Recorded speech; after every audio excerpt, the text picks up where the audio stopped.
स्वागत है आपका रियाज सर क्लास में। चलिए आज हम देखने वाले हैं मैथ्स असाइनमेंट कक्षा 10वीं माह अक्टूबर। चलिए पहला प्रश्न देखते हैं। मोहन ने बैंक में 100 रुपये प्रति माह की दर से 5 वर्ष के लिए आवर्ती जमा खाता खोला। यदि ब्याज की दर 6% वार्षिक हो तो 5 वर्ष पश्चात कितनी धनराशि प्राप्त होगी। दिया है इस सवाल में आपका कि मोहन ने बैंक में आवर्ती जमा खाता खोला है, ठीक है, और मासिक किस्त हर महीने कितने रुपए जमा करता है, 100 रुपये। मासिक किस्तों की संख्या कितने बार जमा करेगा, सवाल में दिया गया 5 वर्ष तक, ठीक है, 5 वर्ष हो गया। एक वर्ष में कितने माह, 12 माह, तो ये हो जाएगा 12 से गुणा। तीसरा आपका यहाँ कुल किस्तों की संख्या अर्थात कितने माह तक जमा करेगा, 60 माह तक। ब्याज दर दिया गया है 6% वार्षिक है वो, ठीक। ज्ञात करना है 5 वर्ष पश्चात मिलने वाली धनराशि। और ये जो आवर्ती जमा खाता है उसमें जमा धनराशि पर कुल ब्याज का सूत्र है P गुणित R बटे 100 गुणित 1/12 कोष्टक N कोष्टक में N धन 1 कोष्टक बंद बटे कितना आपके 2। जहाँ P है मासिक किस्त की संख्या, R है ब्याज दर, ठीक है, N है मासिक किस्तों की कुल संख्या, कितने माह तक पैसा जमा होगा। जो मान दिया गया है उसको हम क्या करेंगे, रख देंगे, ठीक है। तो यहाँ 100 और 100 ऊपर नीचे कैंसिल हो गया, ठीक है।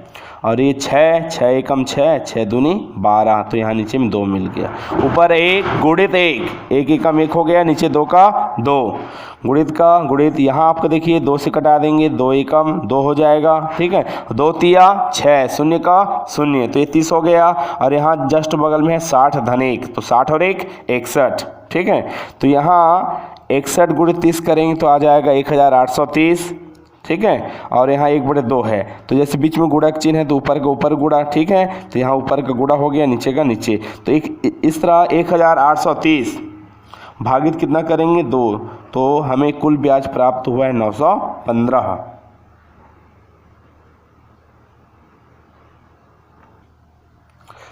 इस प्रकार हम देखेंगे कुल प्राप्त राशि, तो P मासिक किस्त गुणा किस्तों की कुल राशि कुल संख्या धन आपका ब्याज। तो जो हमें प्राप्त हुआ है, ठीक है, जो हमें ज्ञात है उसको हम रख देते हैं। P का मान आपका यहाँ दिया गया 100, N का मान आपका 60 और ब्याज प्राप्त हुआ है 915। तो इस तरह जब इनका गुणा करके हम जोड़ेंगे तो हमें प्राप्त हुआ 6915। अतः मोहन को 5 वर्ष पश्चात 6915 रुपये की धनराशि प्राप्त होगी। प्रश्न दूसरा है, श्री राम ने 30,000 रुपये 3 वर्ष के लिए सावधि जमा खाता में जमा कराया। यदि ब्याज की दर 6% वार्षिक हो तथा ब्याज 6 माही संयोजित होती है तो नियत तिथि के पश्चात मिलने वाली धनराशि कितनी होगी।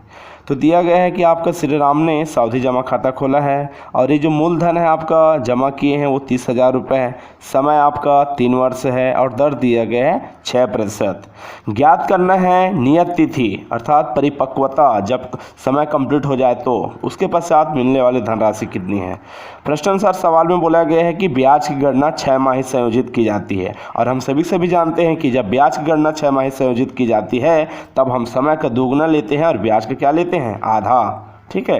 तो इस तरह आपका समय यहाँ दिया गया है 3, तो यहाँ इसका आपको दोगुना लेंगे, 3 दूनी 6 हो जाएगा। और दर दिया गया है आपका 6, तो उसका लेंगे हम आधा, तो 6 का आधा कितना हो जाएगा 3, तो ये 3% 6 माही। उसके बाद मिश्र धन का सूत्र लगाएंगे। मिश्र धन बराबर होता है मूलधन कोष्टक में 1 धन दर बटे 100 पूरे घात समय। मूलधन का जो मान है 30,000 वो रख देंगे, ठीक है। 1 का 1 धन का धन, दर का जो मान है कितना है अभी ये जो चेंज हुआ वो वाला ना 3 बटे 100 का 100 पूरे घात 6, तो ये हो जाएगा 30,000। उसके बाद यहाँ हम तिरक गुणा करेंगे, 1 गुणा 100 हो जाएगा, धन का धन 3 का 3, फिर नीचे के नीचे में गुणा, यहाँ इसके नीचे कुछ नहीं क्या है 1, तो 1 गुणा 100 हो जाएगा, फिर धन का धन, फिर 1 तिया 3 और नीचे 100 का 100। तीसरा 30,000 कोष्टक में 100 धन 3 बटे 100 पूरे घात कितना 6। हमें प्राप्त हो गया है मिश्र धन ए बराबर आपका 30,000 और ये जो आपको मिला था 100 धन 3, तो 103 हो गया बटे 100 का 100 पूरे घात कितना आपका ये 6। तो इस तरह 103 बटे 100 पूरे घात 6 लिखा है, तो 103 बटे 100 पूरे घात 6 है, तो इसको हम कितने बार लिखेंगे 6 बार। तो देखिए 103 बटे 100 कितने बार लिखा गया है 6 बार, 1 2 3 4 5 6 बार, ठीक है।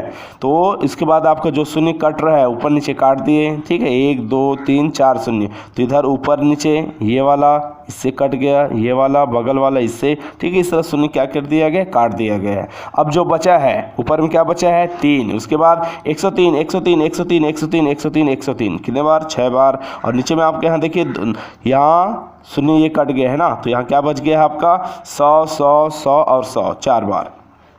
तो यहाँ 103 गुणा 103 करके देखेंगे कितना आया 10,609। तो ये 3 का 3, ये तीनों का मतलब 103 गुणा 103 करेंगे, ये दोनों का कितना आ जाएगा 10,609। फिर इस दोनों का तो 10,609, फिर उन दोनों का करेंगे, ठीक है, तो इसका भी कितना जाएगा आ जाएगा 10,609 पूरे बटे आपका यहाँ देखिए आपका 100 गुणित 100 गुणित 100 गुणित 100, इसका आपको जब गुणा करेंगे, ठीक है, तो यहाँ एक एक जैसे एक है एक, तो एक एकम एक, एक एकम एक, एक एकम एक, मतलब एक लिखिए, उसके बाद जितना शून्य दिया गया उतना शून्य क्या करिए आप लगा लीजिए, ठीक है।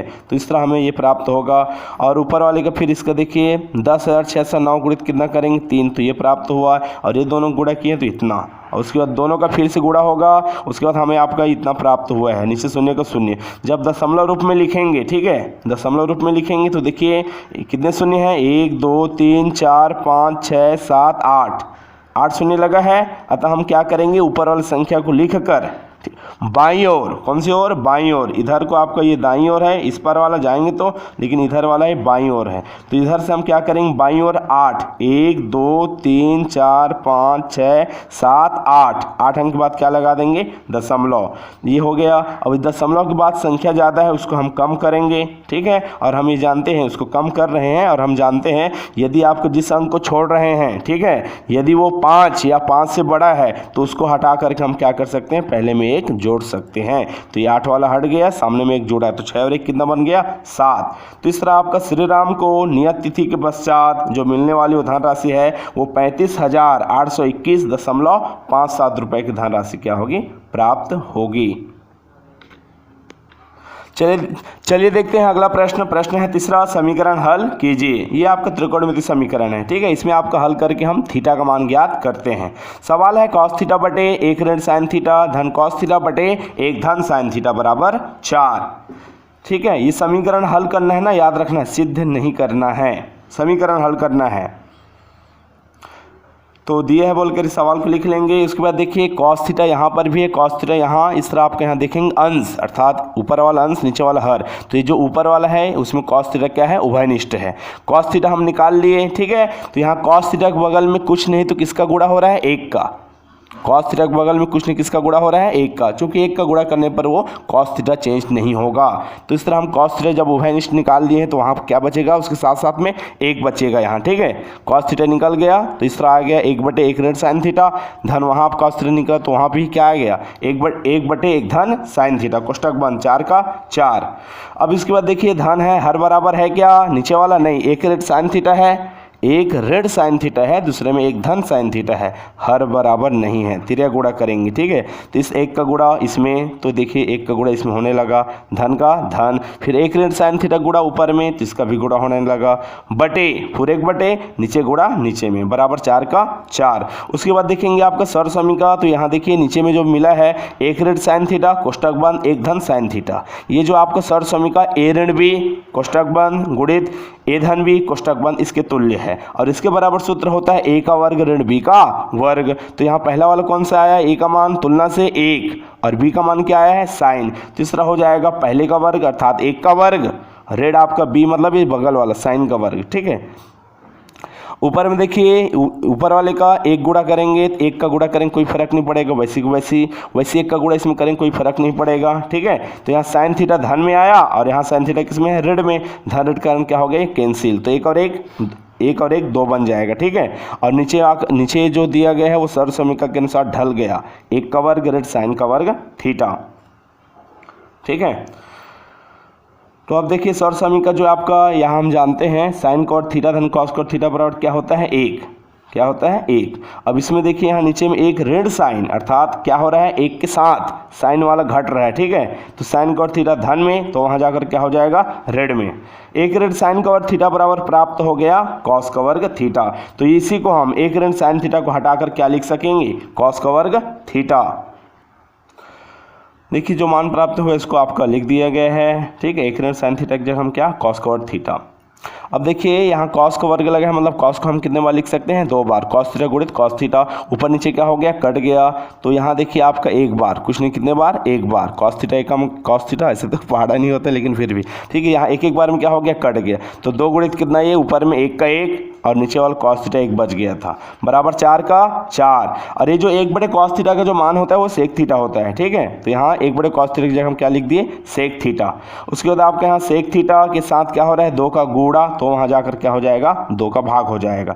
2 एकम 2, 2 दूनी 4। इस तरह तो आपका ये कट गया, 2 बटे 1 मिल गया। 2 बटे 1 को हम केवल 2 भी लिख सकते हैं। इस तरह जब त्रिकोणमिति सारणी में, ठीक है, जो 0 से 90 अंश तक जो सारणी बना है, ठीक है, इसमें देखेंगे सेक कितने अंश का मान 2 है, तो वो है सेक 60 अंश का मान। तो इस तरह सेक 60 अंश, सेक थीटा बराबर आपका सेक 60 अंश, ये 2 की जगह हम रख दिए ना, तो सेक तुलना से करेंगे तो थीटा का मान कितना है, 60 अंश। अतः दिए गए समीकरण का हल थीटा बराबर कितना है, 60 अंश है। प्रश्न चौथा है, सिद्ध कीजिए कि 10 15 अंश, 10 36, 10 45, 10 54 धन कितना आपका 10 75, सभी के बीच में आपका गुणा है, इनसे सिद्ध करके 1 लाना है। तो लिख दिया गया है, सिद्ध करना है बोल करके, ठीक है। लेफ्ट हैंड साइड को लिया गया है। अब उसके बाद आपका यहाँ जो पूरक है, ये जैसे 15 दिया गया है, तो इसको हम 90 माइनस करके घटाएंगे, ठीक है। तो 90 में कितना घटाएंगे कि 15 आ जाए, तो आ जाएगा 75, ठीक है। और ये 36 दिया गया है, 90 में कितना घटाएंगे तो आपका आ जाएगा 36, ये 54। तो ये जो 15 है, ये यहाँ देखिए ये 75 दिया गया है, ठीक है। दोनों को आपको जब जोड़ेंगे 15 75 को कितना हो जाता है, 90। तो यहाँ 15 लाना है, इस कारण 90 ऋण 75 लिखना पड़ा, ठीक है। और 10 यहाँ कितना दिया गया, 36, 36 लाना है, तो इसका 36 का यहाँ पूरा कोड दिया गया है, हाँ कितना 54, तो 90 ऋण 54। 10 45 के 10 45, उसके बाद 10 54 जैसा था बाकी सब उतार दिया गया है, ठीक है। और हम जानते हैं 10 90 ऋण थीटा का मान होता है कॉट थीटा। 10 90 ऋण थीटा बराबर क्या होता है, कॉट थीटा। तो इस तरह हो जाएगा कॉट थीटा, थीटा मतलब क्या घटा यहाँ 75, तो कॉट 75 हो जाएगा। वैसे यहाँ 10 90 ऋण थीटा बराबर कॉट थीटा, तो क्या घटा यहाँ 54, तो कॉट 54 गुणा ये जो 10 45 है वो त्रिकोणमिति सारणी का मान क्या होता है, 1 होता है, 10 45 अंश का मान। फिर बाकी जो 10 54 10 75 आ रहा था उसको लिख दिया गया है। अब उसके बाद आपका कॉट 75 है, हाँ वैसे ही आपका 75 वाला और कौन है 10, उसको पास पास में।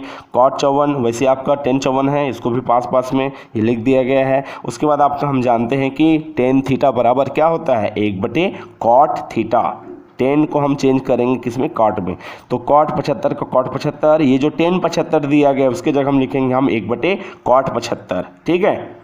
फिर ये कॉट 54 का कॉट 54, ये जो 10 लिखा है उसको भी हम क्या लिखेंगे, 1 बटे कॉट, और यहाँ जैसा कोड दिया गया 54 का 54। उसके देखिए कॉट 75 ऊपर में, कॉट 75 नीचे में, कॉट 54 ऊपर में, कॉट 54 नीचे में, ये क्या हो गया, कट गया। तो इस तरह आपको यहाँ प्राप्त हुआ 1 गुणित 1, तो 1 गुणित 1 करेंगे कितना आ जाएगा, 1 आएगा। और यही हमें क्या करना था, सिद्ध करना था। तो left hand side right hand side क्या है, दोनों बराबर हो गया।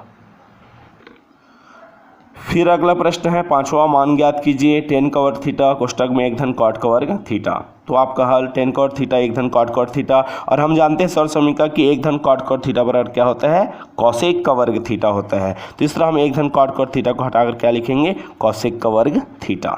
उसके बाद हम फिर ये जानते हैं कि टेन थीटा को हम चेंज कर सकते हैं साइन थीटा बटे कॉस थीटा में। तो 10 की जगह हम लिख देंगे साइन थीटा बटे कॉस थीटा, चूंकि यहाँ वर्ग लगा हुआ था हम भी वर्ग लगा देंगे। और ये जो कॉसेक थीटा है, कॉसेक थीटा की जगह हम क्या लिख सकते हैं, 1 बटे साइन, वर्ग लगा है तो वर्ग लगा देंगे। यहाँ गुणक चिन्ह है, ऊपर नीचे क्या हो जाएगा, ये कैंसिल हो जाएगा, कौन, साइन का वर्ग थीटा। तो इस तरह क्या मिल गया, 1 बटे कॉस का वर्ग थीटा। और ये जो 1 बटे कॉस का जो मान है ना वो क्या होता है, सेक होता है। 1 बटे कॉस का मान क्या होता है, सेक। तो यहाँ 1 बटे कॉसेक का वर्ग, 1 बटे कॉस का वर्ग क्या हो जाएगा, सेक का वर्ग हो जाएगा थीटा। तो इस तरह दिए गए आपका जो सवाल है उसका मान हो जाएगा कितना, सेक का वर्ग थीटा। असाइनमेंट का आपका लास्ट 6वां प्रश्न है, मान ज्ञात कीजिए। कॉस का वर्ग 65 अंश धन कॉस का वर्ग 25 अंश। ये आपका पूरक कोड वाला ही है, ठीक है। जैसे आपका इसके पहले जो क्वेश्चन आया था उसके जस्ट पहले वाला, ठीक है। मतलब कॉस 65 दिया गया है तो इसको हम पूरा कोड देखेंगे। 65 में क्या जोड़ें कि आपका 90 बन जाए। तो ये 65 और 25 दोनों को जब जोड़ें कितना हो जाता है, 90। तो इस 65 को हम लिखेंगे 90 ऋण 25, 90 ऋण क्या 25। तो यहाँ लगेगा ये कॉस है ना, और 90 ऋण थीटा, तो कॉस 90 थीटा बराबर क्या हो जाएगा, साइन थीटा। दोनों में से किसी एक को ही चेंज करना है, ठीक है। तो यहाँ इस कॉस वाले को हम क्या किए, ये थे 90 ऋण 25 अर्थात 65 लाना है ना, तो 90 ऋण 25 करके हम चेंज कर दिए, और कॉस 90 थीटा बराबर साइन थीटा, तो ये हो जाएगा साइन, और यहाँ जो घट रहा है कितना 25, तो यहाँ साइन का वर्ग 25 धन ये बगल वाला कॉस का वर्ग 25, और हम जानते हैं सर समीका साइन का वर्ग थीटा धन कॉस का वर्ग थीटा बराबर क्या होता है 1, ठीक है। इस प्रकार आपका जो सवाल पूछा गया उसका मान हमें प्राप्त हो गया, कॉस का वर्ग 65 धन कॉस का वर्ग 25 बराबर कितना 1, ठीक है। वीडियो देखने के लिए धन्यवाद।